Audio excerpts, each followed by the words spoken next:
Praise the lord. Zechariah గ్రంథం 4వ అధ్యాయం వచనం. శక్తి చేతనైనను బలము చేతనైనను కాక నా ఆత్మ చేతనే ఇది జరుగునని సైన్యములకు అధిపతి యెహోవా సెలవిచ్చెను. చాలాసార్లు మన జీవితంలో కార్యాలని మన సామర్థ్యం చేత, మన జ్ఞానం చేత, మనకున్న మంది బలము చేత, అండకండ బలాల చేత జరిగించేసుకుందాం అనుకుంటాం.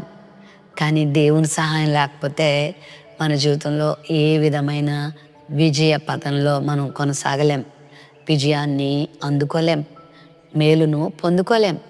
ప్రభువు తన బిడ్డలకి ఇస్తున్న వాగ్దానం ఏంటంటే, నీ శక్తి చేత కాదు, నీ బలం చేత కాదు, నీ జీవితంలో నా ఆత్మ చేత సమస్తాన్ని జరిగిస్తాను.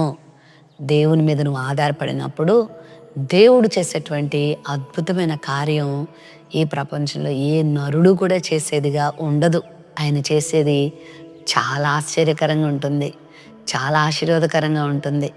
మరి నీ శక్తి చేత, నీ బలం చేత చేసుకునేవైతే అతి త్వరలోనే నిర్వీర్యం అయిపోతాయేమో, నిష్ఫలం అయిపోతాయేమో. కానీ దేవుడు చేసే కార్యం శాశ్వతంగా నిలిచిపోతుంది. ప్రభువుకు అప్పగించుకున్న వారు ఆ విధంగా తమ జీవితాల్ని ఆశీర్వాద పదంలో నడిపించుకోగలిగారు.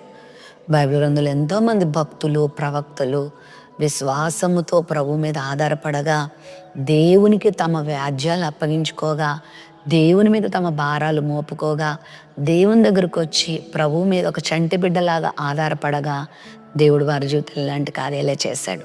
మరి ఈరోజు నీ పక్షంగా ఆయన ఉండాలని ఆశపడుతూ ఉండగా నువ్వు కూడా నువ్వుగా ప్రభుకి అప్పగించుకుంటావా?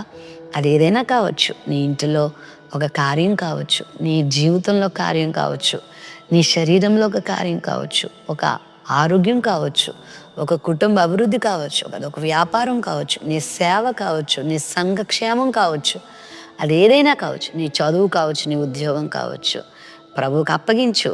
ప్రభు గొప్ప కార్యం చేస్తాడు. ఆయన నీ పక్షంగా నిలబడి తన ఆత్మ ద్వారా సమస్తాన్ని జరిగిస్తారు.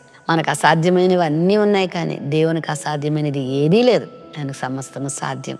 ప్రేమ నమ్మకం కలిగిన మా తండ్రి, మా శక్తి చేత, మా బలం చేత కాదు, కానీ నీ ఆత్మ చేత మా జీవితంలో గొప్ప కార్యాలు జరిగించి మహిమ పొందమని యేసు నామములో ప్రార్థిస్తున్నాం తండ్రి. ఆమెన్.